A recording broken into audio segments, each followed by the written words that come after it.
कराची के अमन की बात करें तो मजमूई तौर पे एक अरसे से हम देख रहे हैं, पिछले एक आध साल में कराची का अमन वापस लौट आया है, लेकिन इनफरादी वाक़यात अब भी हो रहे हैं। और इस अमन लौटने में आपका बहुत एक किरदार है। आपने पाकिस्तानियत का वहाँ पे नारा लगाया, पाक सरजमीन का, पाकिस्तानी परचम का आपने नारा लगाया, फरीरा बुलंद कर दिया।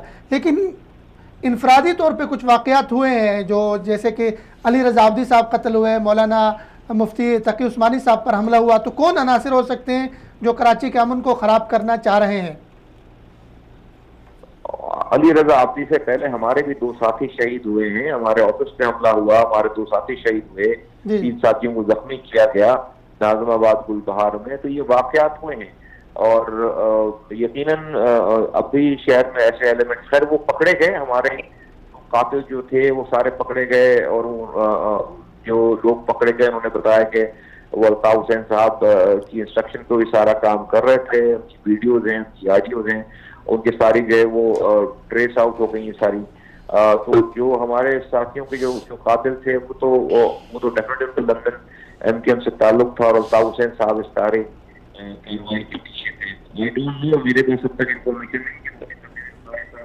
नहीं है वो कौन सा ग्रुप है। और अली रजा आब्दी के बारे में भी मुतअद्दिद खबरें आती हैं, तो मेरे पास इसकी इंफॉर्मेशन नहीं है।